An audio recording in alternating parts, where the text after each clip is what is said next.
you've worked hard and you've put yourself in a position where you're ready to purchase. In this video, I'm going to be sharing the whole process all the way from start to finish. I've broken down each point, summarized them a little bit. That way you have a clear understanding getting into this whole process here. Before we move on, my name is Clement. I am a real estate broker here in the Greater Toronto area. And for those who are new to this channel, I talk about everything real estate. I give you tips on how to go about the real estate transaction or the real estate process, whether you are a first-time home buyer, a second-time home buyer, a seasoned buyer, I should say, or an investor trying to get into the Greater Toronto area. In this channel, I talk about everything regarding real estate. And in this video, what I want to talk about is the home buying process. This is going to be the ultimate guide for you as a first-time home buyer or a seasoned buyer, just trying to remember how this process looks like. So if you find value in this video towards the end or as the video is going on, you can hit the subscribe button. If not, maybe the next video that I'll have in there will get you to hit the subscribe button. But let's get going to the first point. So what we're going to be covering are 5 major points in here. And those points are preparing to buy, the closing cost, finding the right home, making an offer, the closing process. And in each of these 5 points, I'll have 3 points in there explaining very much in detail some of these points. I've summarized them from experience of dealing with past clients or current clients or people that I just have conversations with some of the questions that they ask me, some of the questions that I notice a lot of first-time home buyers just miss on asking, or where they just get missed or get confused in the process. So I'm going to explain all this in detail, so just bear with me. And if you are in the process of buying and you don't know what to do, you don't know where to start from, just hang in here. I'll have a good explanation for you. And towards the end, I'll have some information on what you can do to get this process going for yourself. So let's get to the first point, which is preparing to buy. So 3 things to look at when preparing to buy are: 1, the down payment; 2, the importance of credit score and how to improve it; 3, how to find a real estate agent. So let's cover the first point, the down payment. So on the down payment, this is very clear to understand because this is the money that you put in for an offer that you want. Let's say you're purchasing a property of $900,000. You can put a down payment between 5% to 20% and over. As a first-time home buyer, you can do less than 20%. You can do as low as 5%, but just understand you'll have to go through the CMHC, which is a Canadian Mortgage Housing Corporation. So you have to go through that. You have to be approved through that, and there are fees to cover on that as well as a down payment. The other thing on the down payment, as a buyer, there's a difference between a down payment and a deposit. So deposit is the money that you submit with the offer. So if you're submitting an offer of $800,000, typically you can do 5% of the offer that you're submitting as a deposit. So 5% of 800 is 40,000. So that 40,000 you submit, it goes to the listing agent's office. So that 40,000 is part of the down payment, is not an additional to the down payment. So just remember that the deposit is typically part of the down payment. Second point, the credit score. So credit score, you want to be in and around 650 to 680. If you are in the 700s, the 800s, you're in perfect condition. Now, if you're looking at the credit report, just make sure you look into this and see some of the minor things that are out there that you might have forgotten about, or you might not even know that you're still owing. So these are small bills like $100, $300, or you have a credit open that is $1,000. Just pay it off ahead of time. It will make your situation that much better. So just remember that on the credit. The third thing, how to find a real estate agent. So I'll have a video to explain this point in detail. But the major thing you want to understand on how to find a real estate agent, so there's other process where it could be through your family member, it can be through a client or somebody that you know. A lot of times it's through people you know, or it could be through this. You're finding out about me the first time on YouTube, or through the email that I just sent you here for the first time. So for the real estate agent, what's important is you want to be able to find somebody you can communicate with. That's key, because you don't want somebody that you have a hard time letting them know what you want, or they have a hard time communicating with yourself. You know, you cannot give them whatever your needs are. So that's huge, because when it comes time to negotiation and you don't trust the person that's going to submit an offer for you, that's a big no-no, because that would cost you. Even if working with a buyer agent is free for you, this is where it will cost you tremendously, because you will not see the cost immediately. The cost will come down the line. So it's very important to know the kind of agent you're dealing with. And how to find this, you can just ask specific questions on the credibility. You'll always feel sometimes when you're asking them questions, they might know it, they might not know it. Just be careful on how you go about this. I'll have a video to cover this situation here. That way you are in a good position when you're attacking this. So that's it for the first part. We're on to the second part, which is the closing costs. This is huge right here, because the closing cost surprises a lot of first-time home buyers, and you don't want to be one of those, because on closing, you don't want a lawyer calling you, telling you to come with this amount of fee, and you're wondering, where did this money come from? I don't even have this money. You're running around trying to find somebody to support you with this money just because you are not ready. So I'm going to help you with this right now. So the closing costs, what are some of the things you want to look out for? I'm going to cover the first two things that you'll be covering just as during the transaction. And the first one would be the home inspection and the appraisal. So the appraisal, typically this is dependent on the lender that you're using or the mortgage broker. Sometimes they might not charge you on this because they're just doing an online search, an online appraisal, and it's good to go. But sometimes they might send somebody to the property to make sure it's valued according to what the offer you have purchased on. So when that happens, they'll charge you, the buyer. Sometimes they might include it into the mortgage, but a lot of times they'll charge you ahead of time. And this cost you're looking to be between $250 to $500. So that is for the appraisal. And then the home inspection. This is important. Sometimes you might not need to do a home inspection because it's a new property, but for a home inspection, dependent on the kind of property you're buying. What I mean by this is the size of the house. Either it's a townhouse, a semi-detached.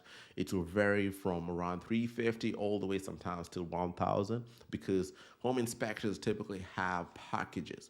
They'll have packages on which ones you want. So you might want a detailed home inspection. You might want a basic home inspection. So they usually break it down that way. So that's why I'm ranging it on that scale. So on average, it should be around $550 to $600 really on average. Now, on to the actual closing costs that you'll be paying the lawyer.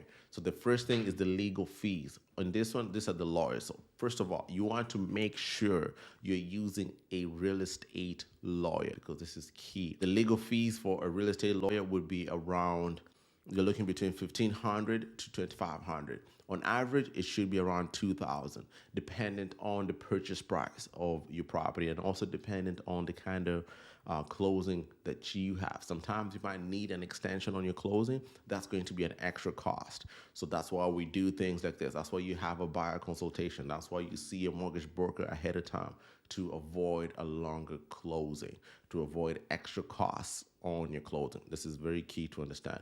The next thing on the closing cost is the land transfer tax. If you're buying a property in Toronto, you're paying land transfer tax twice: provincial taxes and municipal taxes. So there's a benefit here. If you're a first-time home buyer, you get a rebate on this. If you're not a first-time home buyer, you don't get anything. And this land transfer tax is calculated according to the purchase price that you've submitted or your offer is. So it's not according to the down payment or minus the down payment. So if you're submitting a property of $900,000 and you had a down payment of $200,000, you're not paying land transfer tax according to $700,000. No, you're paying a land transfer tax according to the purchase price, which is $900,000. And this is if you're buying in Toronto. If you're buying outside Toronto, you pay land transfer tax once. So that's a benefit. And also, as a first-time home buyer, you still get that rebate as a first-time home buyer if you're buying outside Toronto. So have a clear understanding of this. Understand whichever purchase price you have, this is an extra amount on your down payment. This is not part of your down payment. So that's key to know. So the next cost is the property insurance. So this is typically through the mortgage, but the property insurance would be around $200 to, I'll say, to $300. So that is another cost that you want to look out for.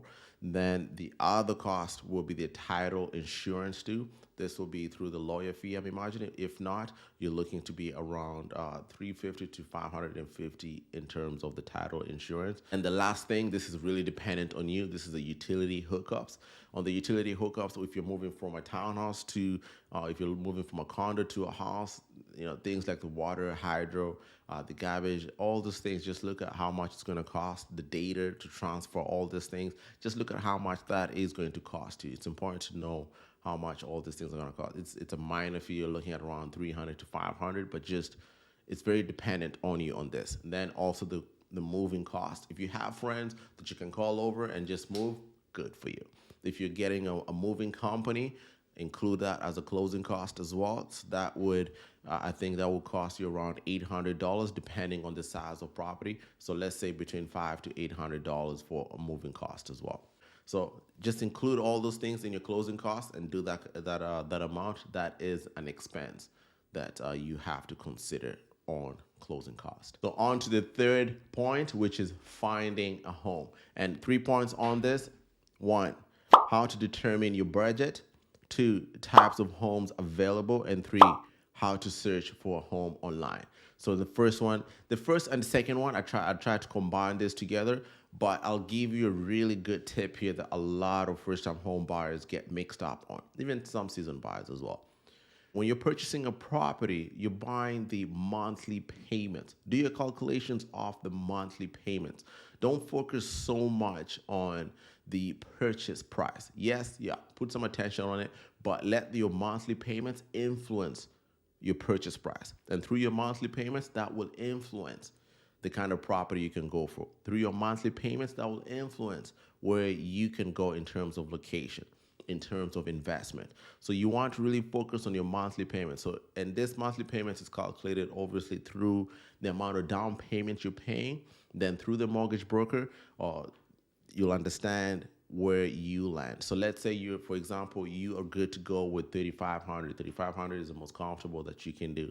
And that 3,500 gets you a property of 900,000. So if you're in a situation where you only want to buy a property downtown Toronto, so what does that do for you? It narrows you down to condos in downtown Toronto, at least maybe 2-bedroom condo downtown Toronto. So that is the situation you'll be in. If you're willing to move outside of Toronto, 900. If you're going to Brampton, you can get maybe a semi-detached or a freehold townhouse. If you're going to Ajax, you can get the same thing, a townhouse. If you're going all the way out to Barrie, you can get a detached house. So the monthly payment is going to influence your purchase price and also your location and the type of house you're going to be looking for. Another major thing that a lot of first-time home buyers get hell-bent on here is when you're doing your negotiations, make sure that you're not just hell-bent on the 1,000, 2,000, 3,000. Don't miss out on a good property because of 1,000, 3,000, because that does not make a big difference on your monthly payment at all. When it's a big difference, when you're talking 20, 50, that is a huge difference that you have to consider on your monthly payment, and make sure it's not a number that is actually very tight on you. So make sure it's something that you can actually work with. So that's very key, and that affects the second point that we have here. On the third point here, how to search for a home. So there's different ways on how you can do this. You can either do this through Realty.ca. If you have a real estate agent typically would take your criteria. You would have had a conversation with myself. I would have done a buyer consultation with you. I understand everything that you're looking for, what you need, and from here I'll set you up on my system, and you'll be receiving properties according to your criteria. I make it general. That way you don't end up missing up on some things. Sometimes I might send you properties that are slightly over your price point, but with the understanding that we can negotiate it lower. So that is one of the ways you can do it. If you're doing the search on your own, you can do searches on Realty.ca. Those are the most up-to-date properties that I could find. I know that the public can find as well. Things like Zillow, I'm not a huge fan of Zillow, to be honest, because Zillow has a lot of what we call pocket listings. So these listings that have already sold years ago that get a lot of consumers excited. That's, oh, look at this house, it's really good. But you send it to your agent, and your agent tells you this property sold a long time ago, and the value is typically off. because Zillow is very catered to the states. But hey, sometimes it just works with some of my clients. They send me properties from Zillow, and it actually works.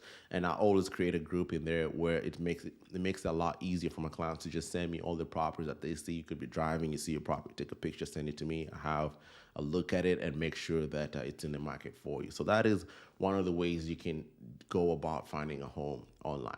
Or I know some people might look at newspapers. That's the old school way of doing things. But hey, take a picture of it, send it to your agent, send it to myself. I'll look at it, look at the value, and let you know if it's worthwhile for yourself. Then the fourth thing, making an offer. So this is the most part. This is the part that people get anxious about. They're not sure how to go about it. The three things we're going to cover here are how to make a competitive offer, the importance of contingencies, it's conditions, and how to negotiate. So one, how to make a competitive offer. At this point, you'll have looked at the comparables, or your agent will have already looked at the comparables. It would have already had a conversation, at least with the seller, to understand what the situation is. And they would have already relayed this information to you, or and also understand what's going on in the market currently with the economy, and how does that affect all the residential properties in the area.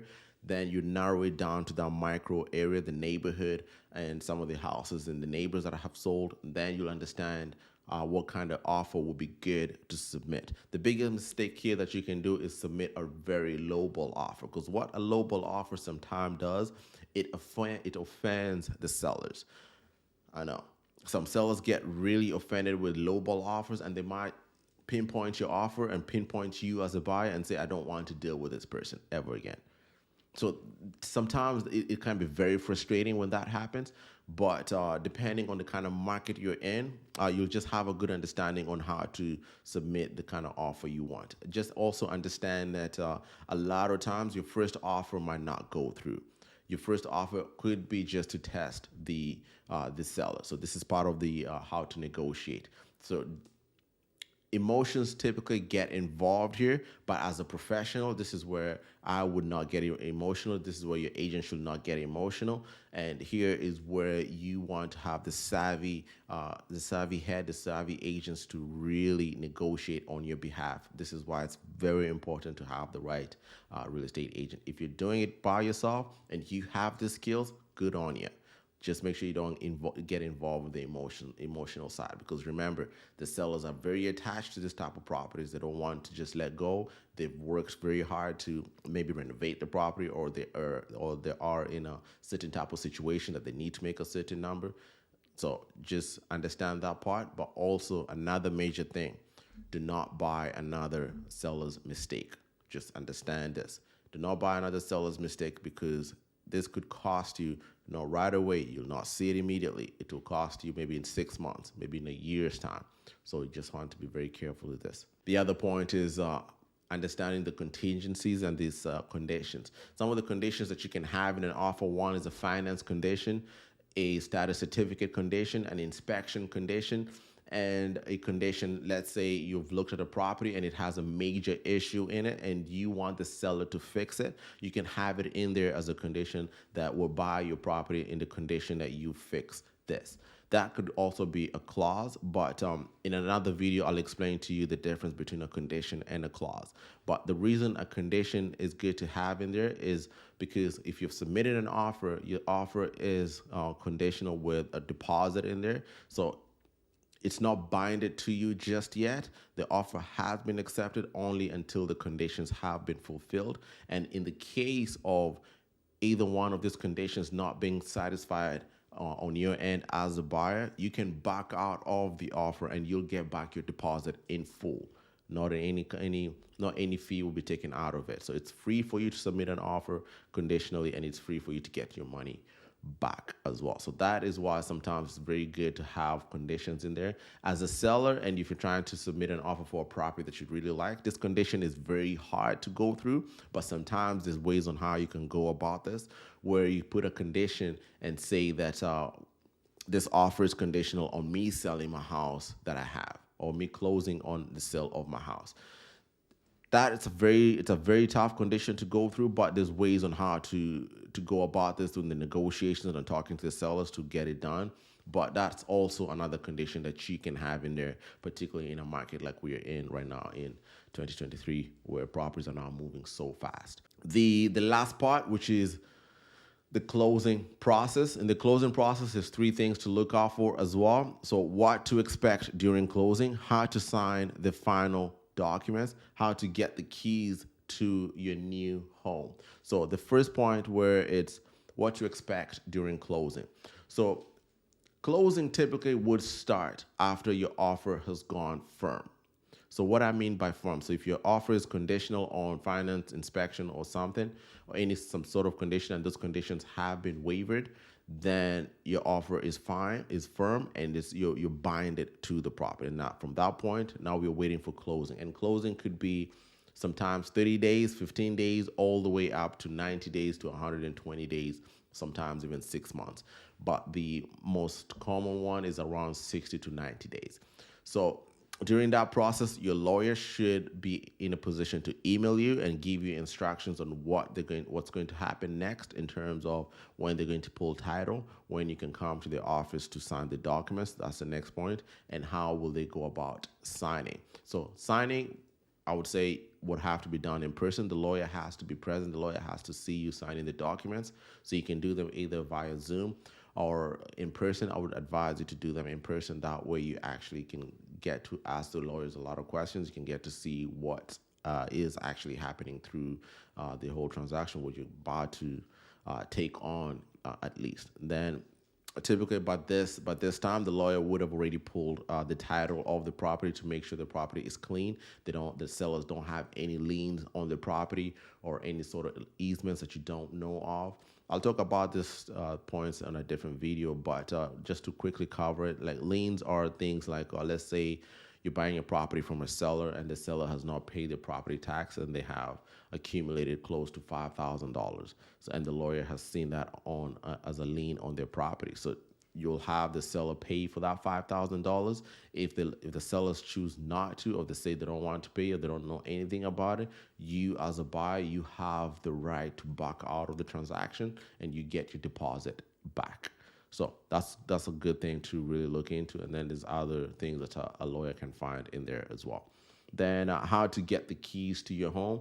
Typically, at this point, the seller, your lawyer would give you instructions on where to pick up the keys from. Sometimes the listing agent or the sellers would have a lockbox in front of the door where the lockbox code will be given to your lawyer, and your lawyer will send them out to you to have the instructions and give you the code so that you can access the property. The first thing you do once you walk into the house, I always say, just look at all the fixtures, the washer, make sure the water is running very well, make sure the sellers have moved out everything. Just do a quick walkthrough through the property, make sure everything is good. If it's not, communicate with your lawyer right away. Make sure that either your lawyer or your agent might not be in a position to do too much. They might just be able to communicate with the seller's agent, but your lawyer is in a much stronger position to do that. So getting your keys, just wait for the lawyer. They would be in a position to instruct you when to do this. And a lot of times they'll know once the transaction has completed, because the money would be in their trust account and they would have already transferred this to the seller. So that's what we have for the ultimate buyer guide here. If you have any more questions or you want to go through this in a more detailed way with myself, I have a link down below here where you can schedule a buyer consultation with myself, or you can just schedule a quick 15-minute call with myself and we get into a conversation to find out if you and myself, if it will make sense for you and myself to work together. And if not, that's absolutely fine. At least you'll have gathered some information on how to move forward. But until next time, have a good one and see you in the next video. Thank you.